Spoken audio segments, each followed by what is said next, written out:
Welcome to another deep dive. You guys sent in a really interesting mix of news this time. International politics, social issues, tech trends, even a little bit of holiday spirit. It feels like a snapshot of a world that's kind of, well, in flux. But luckily, we have an expert speaker here to, I guess, to help us unpack it all and make sense of it. Yeah, I'm already seeing some interesting connections between the stories. I feel like we're going to kind of trace a line from simmering tensions in one part of the world to power struggles in another, and then zoom in on how this is all playing out in everyday life. Okay, well, I'm ready to dive in. Let's do it. So let's start with Bangladesh. We've got this story about a Hindu priest, Chinmoy Krishna Das, who was arrested for allegedly disrespecting the Bangladeshi flag Okay. during protests about violence against Hindus. Right. So where do we even begin here? Well, I think the key to understanding the story is really understanding the context. You know, these protests weren't isolated incidents. They're part of a larger pattern of violence and discrimination that Hindus in Bangladesh have been facing for years. It seems like it's really escalating. We have reports from Hindu groups citing like over 2,000 attacks since August. Yeah, And even the UN has expressed concern about this. it's a serious situation. Yeah. And then India's reaction to Das's arrest kind of throws another layer of complexity into this. Absolutely. They're condemning the arrests. They're pointing out that those who are responsible for the violence against Hindus are still at large, Yeah, while Das, who is, voicing concerns, is being detained. right. It seems pretty unfair. Yeah, it puts India in a really tough spot, you know. They have these close ties with Bangladesh, but are also under pressure to protect the interests of Hindus in the region. So what are their options here? I mean, what can they actually do? Well, they could use their economic leverage, maybe threaten trade sanctions or try to raise global awareness. Right. But each of those options has its own risks and potential consequences. It's a diplomatic tightrope walk, that's for sure. Yeah. Speaking of tricky situations, let's shift over to Pakistan, Okay. where we have another story about protests and, well, I guess, power struggles. This time, it's Imran Khan supporters clashing with police in Islamabad, demanding his release from jail. Yeah. The visuals coming out of these protests are really striking. Roadblocks, overturned shipping containers, tear gas filling the air. It's clear that these protests are not just a minor inconvenience. No. They've essentially paralyzed the city, and it's forced the government to call in the military, Well, which is a big deal. And you know what's interesting here is that this isn't just about Khan's release. right. It's really a challenge to the government's authority, and I'd say even the military's influence. Yeah, you're right. There's a lot of history here. There is. Khan's supporters have challenged the army before, and while they didn't succeed in overthrowing them, they did expose some cracks in that facade of absolute power. Yeah, that's right. Now, let's shift gears a bit. I mean, from street protests to, I guess, a different kind of tension altogether. Okay. We've got reports about Russia testing a new hypersonic missile, and it's sending ripples of fear, through Ukraine and the West. Yeah. This is a big deal because unlike traditional ballistic missiles, which follow a predictable arc, hypersonic missiles are much faster and more maneuverable, Oh, making them incredibly difficult to intercept. that sounds pretty scary. It is. And Russia is claiming that this new missile, the Avangard, is the first of its kind and essentially unstoppable. I mean, how fast are we talking? It can travel at over 20 times the speed of sound Oh, wow. and has a range of over 5,500 kilometers. Wow. That puts all of Europe and even parts of the U.S. within its reach. It's understandable why this would have people on edge. I mean, Germany's even dusting off their old Cold War bunkers and planning to build new ones. Yeah. Talk about a blast from the past. I mean, it feels like we're stepping back into that era of anxiety and uncertainty. The parallels are definitely there. There's this, palpable resurgence of fear, Yeah. and we're seeing tangible preparations for potential conflict. Yeah. NATO is scrambling to figure out how to respond, Right. and Ukraine is desperately calling for better air defenses. But, I mean, isn't that kind of risky? I mean, wouldn't providing those defenses be a massive undertaking, maybe even leaving Western nations vulnerable? It's a really difficult situation. And then, with the incoming U.S. president signaling a desire to end the war in Ukraine, it just becomes even more complex. It's a stark reminder of how interconnected global security is. Yeah. What happens in one part of the world can have, these ripple effects across the globe. Absolutely. Now, for something that hits a little closer to home and, honestly, a little scary, We've got this alarming trend of digital arrest scams surging in India, Okay. and it's costing people millions. Yeah, these scams are really fascinating. They're a fascinating example of how criminals are exploiting not only technology, but also human psychology. Right. They impersonate government officials. They use video calls to create this sense of immediacy and intimidation. Right. And they prey on people's fear of authority. It's like a modern-day witch hunt, except instead of torches and pitchforks, it's smartphones and video calls. Yeah, that's a good way to put it. And the financial losses are staggering. Yeah. We're talking about 2,140 crore rupees lost in just the first 10 months of this year. Wow. And that's just the reported cases. Right. A lot of people are too ashamed or afraid to come forward. So how do these scams actually work? I mean, where does it all start? Well, usually it starts with a message. Could be an SMS or an email or even a WhatsApp message claiming that the victim is linked to some serious crime. Something like drug trafficking or financial fraud. And then people panic. And then they panic. It immediately triggers that panic response. So what happens next? Well, then they instruct the victim to call a specific number. Okay. And that's when the real manipulation begins. They'll often use video calls. They'll be wearing like official uniforms. They'll have government flags in the background, anything to make it seem more real. Oh, wow. And then they'll double down on these accusations, you know, telling the victim they have to stay on the video call constantly, essentially under 24/7 surveillance. So they're basically trapped. They call it digital arrest, which of course isn't a real thing, but it creates this intense psychological pressure. It's like they're trapping the victim in a digital cage, just playing on their fear. Exactly. And making them more likely to comply. Yeah, and that's when the scammers demand money, you know, for their release from this so-called digital arrest. That's a terrifyingly effective tactic. It is. And I think it really highlights the importance of staying informed and being cautious in this digital world. Absolutely. Knowledge is your best defense. Understanding how these scams work can really help you avoid becoming a victim. Remember, legitimate law enforcement agencies will never demand payments over WhatsApp or any other online platform. If you ever find yourself in this situation, stay calm, verify identities, and never ever pay any money. That is really good advice. Yeah, it's incredible how these scammers are adapting to like the digital age. Yeah. Using technology to create these elaborate schemes. Yeah, it's scary. A good reminder that we all need to be extra vigilant, I think, in the online world. Absolutely. So let's talk about President-elect Trump's return to the White House. He's planning to shake things up on the trade front right out of the gate, it seems. It looks that way, yeah. His first day back in office is going to be a busy one. For sure. He's got his sights set on imposing tariffs on goods from Mexico, Canada, and China. Oh, wow. So we can see some pretty hefty barriers to trade here, right? Yeah. I mean, we're talking tariffs potentially reaching as high as 25% on certain products. 25%. Wow, it sounds like he's trying to play hardball here. Yeah. I mean, using these tariffs as leverage to get what he wants on issues like immigration and drug trafficking. That's a pretty accurate assessment. Okay. Yeah, he wants Mexico and Canada to do more to curb illegal immigration, Right. and China to crack down on the flow of illegal drugs, particularly fentanyl.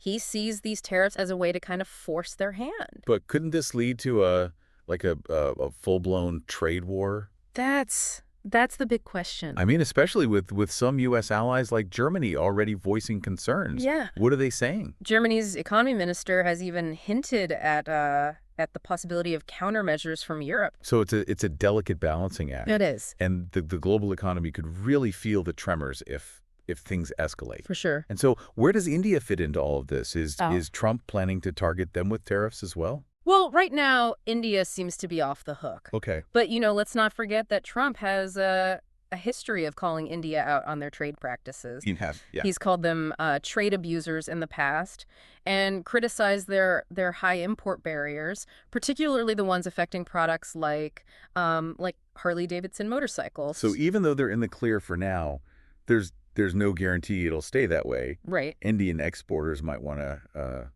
buckle up for a potentially bumpy ride. I think that's wise advice. Now, for a different take on attracting foreign investment, let's head over to Indonesia. Okay. They've taken a pretty bold step by banning the sale of the new iPhone 16 within their borders. Wait, they banned the iPhone? They did. That seems pretty drastic. What's the reasoning behind that? It all comes down to local content rules. Okay. Indonesia requires smartphones to have at least 40% of their parts made domestically.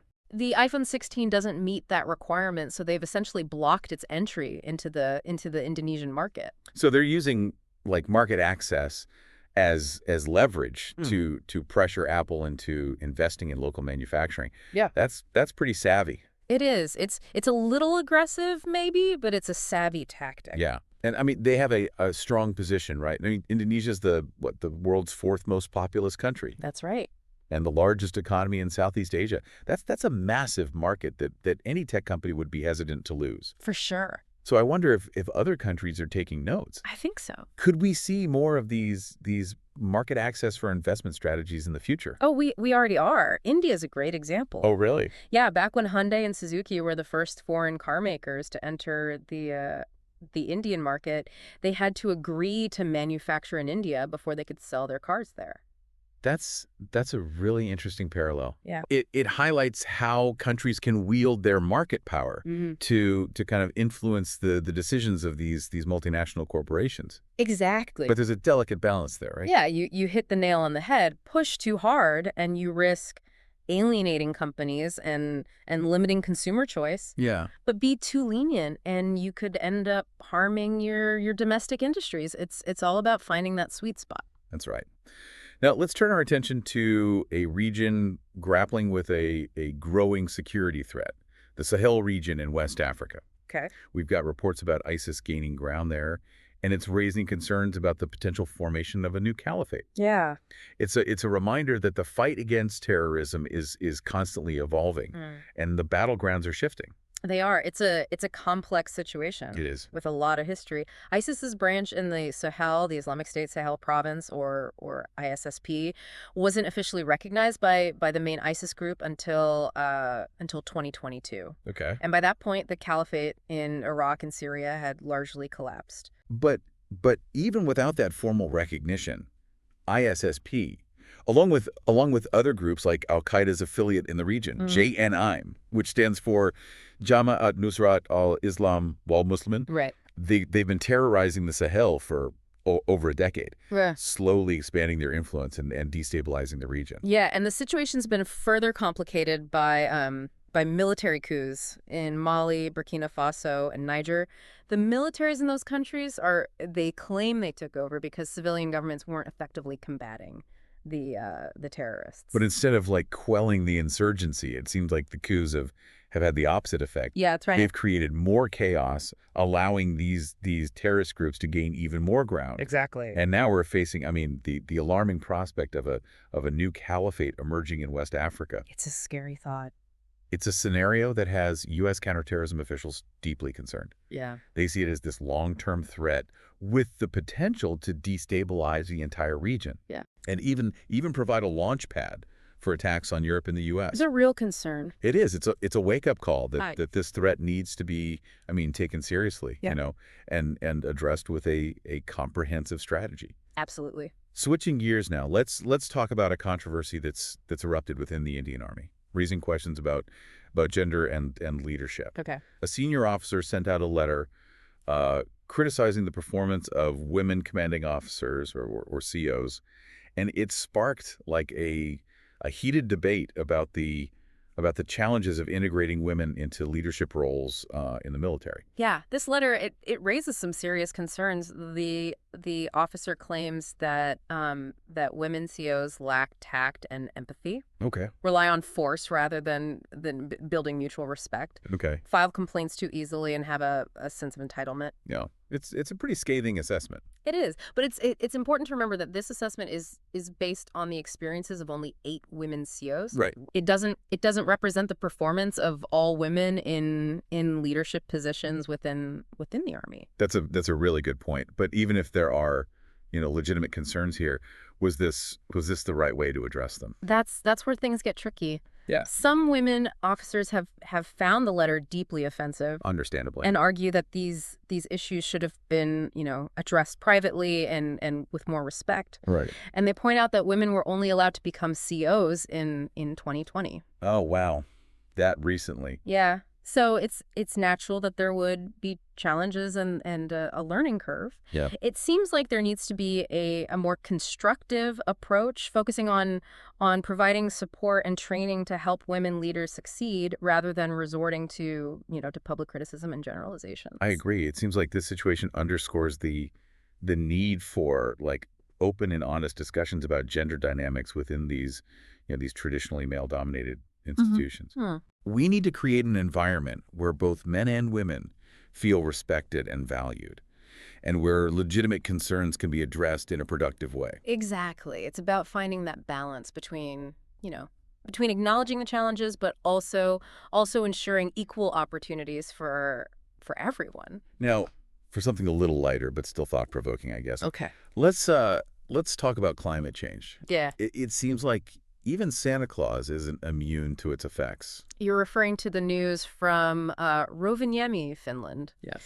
a town often dubbed Santa's hometown, which is experiencing a snowless pre-Christmas season this year. I know it's crazy. It's a stark departure from the image we typically associate with Christmas. Like a winter wonderland blanketed in snow. It is. It's almost ironic, isn't it? This festive time of year, typically associated with winter wonderlands, is now being impacted by the warming climate. Yeah.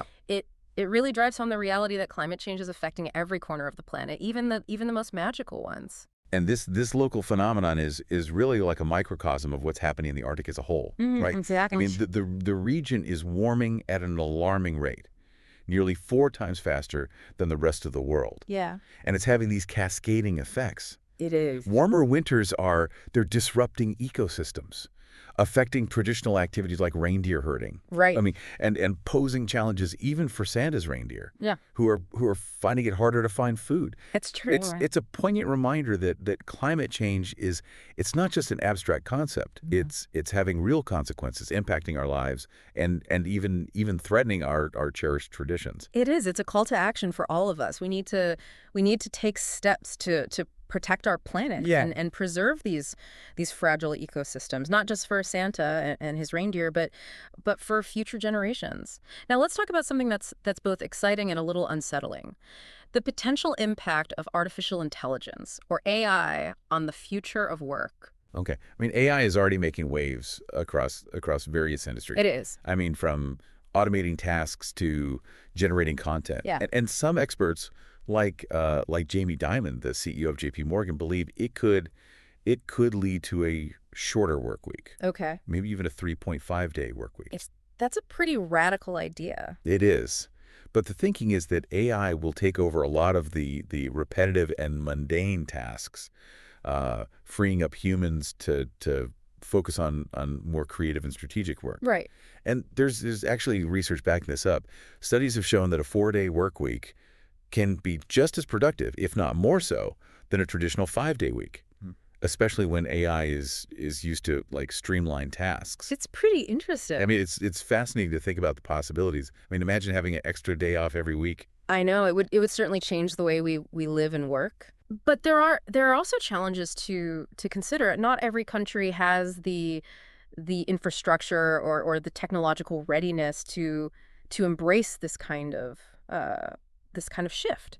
And there are concerns about job displacement. Right. What happens to the people whose jobs are automated? Yeah, those are valid concerns. Yeah. It seems like we need to be proactive in addressing these challenges. We need to think about how to reskill and upskill the workforce, ensuring that people are equipped to thrive in this AI-powered future. Yeah, it's not just about embracing the technology. It's Right. about navigating the social and economic implications as well. Absolutely. It's an exciting time to be alive, but it's also a time for careful planning and thoughtful consideration. Right, good We point. need to shape this technological revolution in a way that benefits everyone. Now let's take a step back from the future and revisit a tragic event from the past that continues to cast a long shadow. The November 26, 2008 Mumbai terror attacks.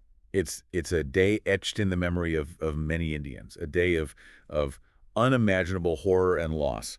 The attacks, which lasted for 4 days and included a siege of the Taj Hotel, claimed the lives of 166 people. Yeah, it was a coordinated assault that exposed vulnerabilities in India's security apparatus and led to a significant overhaul of their counterterrorism measures. 9 of the 10 terrorists involved were killed by Indian security forces. Right. The sole surviving attacker, Ajmal Kasab, was captured, tried, and eventually Oop. executed in 2012. Right. The attacks also highlighted the role of Pakistan in supporting and harboring terrorist groups, Yeah. further straining relations between the two countries. Right. It's a somber reminder of the enduring threat of terrorism Yeah. and the need for constant vigilance and international cooperation to combat it.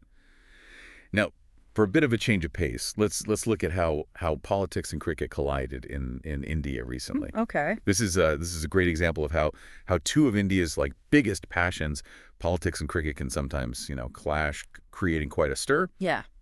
We've got elections happening in Maharashtra and Haryana, right in the middle of India's cricket match against Australia in Perth. Right. It's a classic dilemma for Indian fans. Do you stay glued to the election results or cheer for your team? It's a tough choice. It is. And as you can imagine, the internet had a field day with this. Oh, I bet. There were memes galore, jokes flying around, and a whole lot of lighthearted commentary capturing the mood of the nation.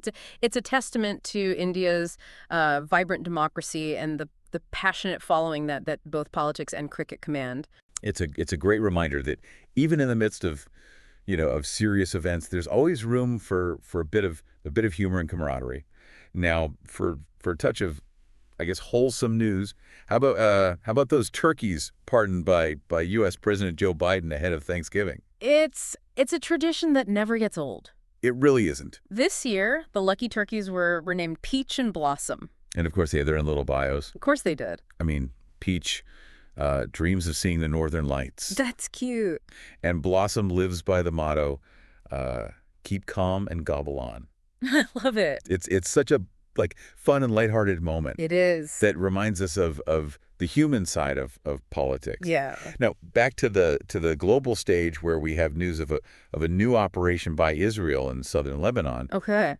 Details are still emerging, but it's a sign that the tensions in the region remain high. Yeah. Israel continues to take action against perceived threats from groups like Hezbollah. Right. And on a very different note, we have news from Indonesia where rescuers are working tirelessly to dig through mud and debris. Oh no! Searching for survivors after landslides and floods killed at least 15 people. It's a heartbreaking reminder of the devastating impact of natural disasters. Yeah. And the importance of disaster preparedness and response. Absolutely. Our Yeah. thoughts are with those affected by this tragedy. Yeah, it's a stark reminder that we're all, I guess, interconnected. Yeah. Sharing this planet and facing these challenges together. Well, expert speaker, it feels like we've just about circled the globe today, covering everything from, I don't know, political turmoil and technological leaps to heartwarming traditions and